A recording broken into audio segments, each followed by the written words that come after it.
Good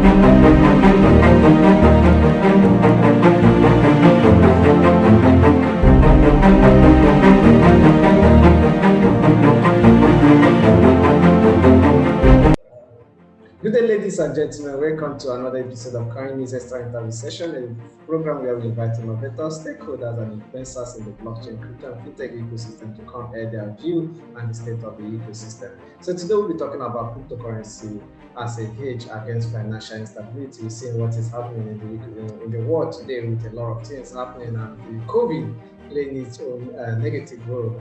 And we are looking for a way to hedge against this instability. So with me is a great innovator and personality. He's joining us from Slovenia. He is Jernej. Thank you for joining us, Jernej. Thank you for inviting me. Glad to be here. It's our pleasure. Jernej is a CBDO and co-founder of Palmatrix. So it's our pleasure to have him on our program today. So he will be helping us to talk about cryptocurrency as a hedge against financial instability. But let me hear, how is Slovenia today? It's very nice. The winter is ending, so we have some stronger sun, but still the air is still cold, a little bit above zero, but it's nice. It's nice, although we might get some rain soon. But today it was very, very nice day. I was outside for a couple of hours. Yeah. So it's okay over here, though the rain, we had some rains yesterday, so I'm not very soon to visit you over here. So let's move and get a brief about yourself. Let me get just a brief about yourself and background journey.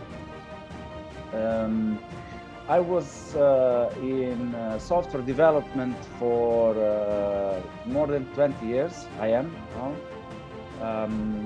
And in startup development for 11, 12 years now. Okay, this is my expertise, so to say. I'm coming from software development. I studied computer science, and later I turned into new technologies, so startups.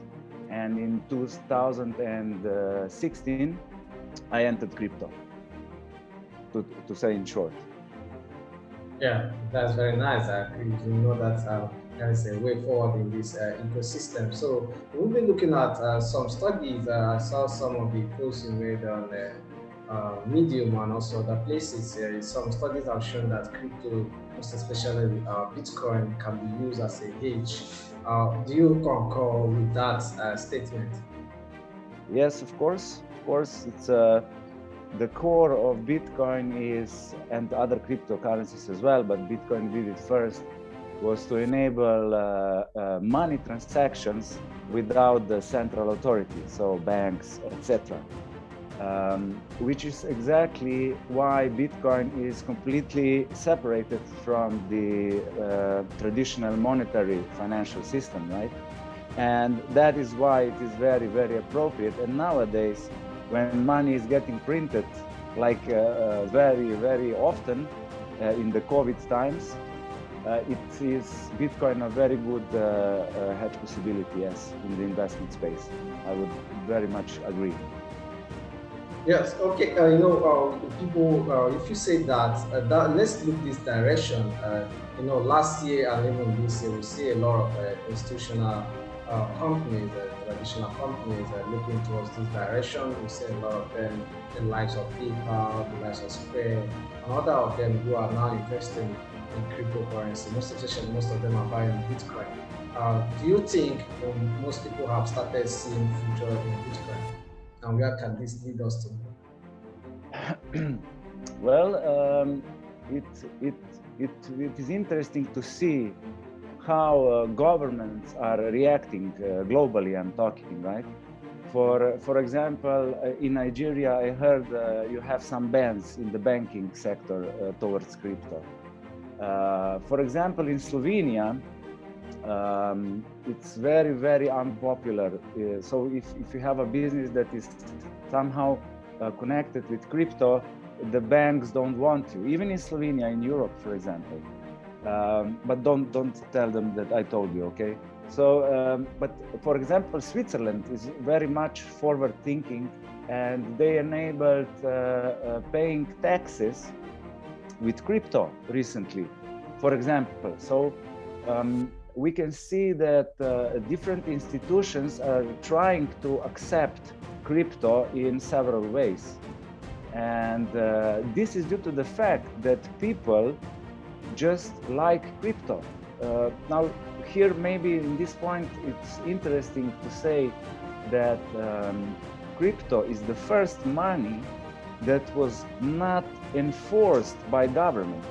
Okay, all the every form of the money in the history of the humankind was enforced by government, which is not the case in Bitcoin. That's why Bitcoin, in this sense, Bitcoin is revolutionary, and as well other cryptocurrencies. So we are seeing that people love crypto. We call it the technology of the people because of this. And institutions seems like they don't have other option than to start adopting it as well, because otherwise they're gonna lose people. And if they lose people, they have nothing to work with, right? So yeah, this is how to say, my understanding what is happening. Interesting.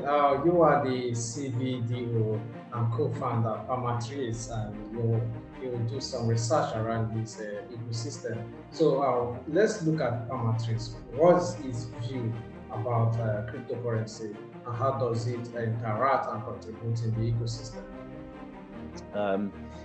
We positioned ourselves as a platform, okay, that is processing crypto financial data in real time.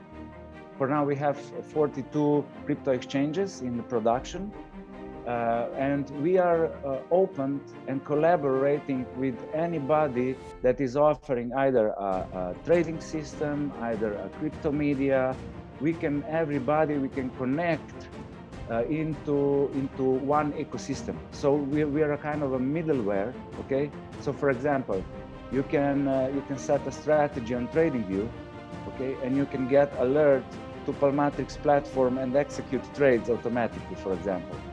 Or you can have educational academy, and you can use our Palma virtual assistant for help in education. And this is something that we are really trying to push forward, because what is happening right now is that people are getting access directly to financial products, which is crypto, right? Up until now, so in our history, we were used to getting in touch with the money through banks, through other central authorities like brokerage houses. So they somehow were watching over us so that we don't do something stupid, okay, if I may say so. But now people that don't have the knowledge are directly in touch with the money, with something that has value. That is why as well so many scams are happening, because people just don't know what is right and what is wrong. So this is what we are pushing very hard, and we are organizing many educational events, and we are giving away our Palma virtual assistant for free to anybody that wants to learn, can access 42 exchanges, can do trades, can learn different strategies on how to invest. Because if you want to buy a certain coin, a cryptocurrency, you are already an investor, right? And this is and majority of the people don't have this knowledge, you know. What does it mean to be an investor? So I have 10,000 euros and I want to buy crypto. What do I do? Do I just buy everything in one piece? No, of course not. There are other much better strategies on what you need to do. And this is what we tend to educate with the help of the Palma virtual assistant. And on the other side, if I round it up like this, we are helping professionals to make an end-to-end processing possibility within their existing trading system by using our special, we call it Palma Executor. We are partnering as well with financial institutions because their managers like to use our tool because they have real-time access then to the markets, which is really important for them. This is one example. We are as well partnering with faculties. For example, in Slovenia, our longest partner in this field is Faculty for Business and Communication Sciences, and we conduct research together with their students on the multi-exchange environment, right? You know, this is really something that many are not aware of. You can now access hundreds of exchanges globally, which in traditional financial space was not possible. You know, usually people were doing things on one exchange. Later with the internet, you could do it on more, but now you have access to any exchange you want actually in crypto space. So this brings a new perspective, new possibilities, and we are here to help businesses and customers as well. Interesting. That's a very nice one, and contribution into the ecosystem. So before we draw the curtain on today's episode of CoinNewsExtra interview session, I would like to get your closing remarks. Closing remark. Yes.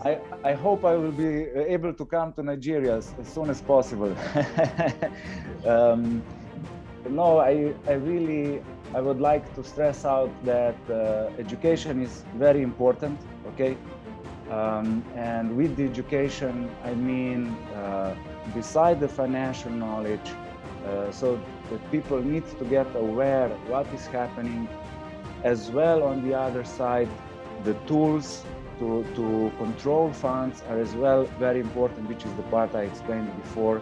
And please, this is a call from my side, from my team, to everybody, do your own education as much as possible. Internet is offering it a lot. Use it, because education is something that cannot be taken away from you. This is something that nobody can take away. So this is my message to everybody. Thank you very much. Education is something that no one can take away from you. Thank you for making our time to joining us today, Jernej, Vrčko. Thank you very much. You're most welcome. It's our pleasure. Mine as well.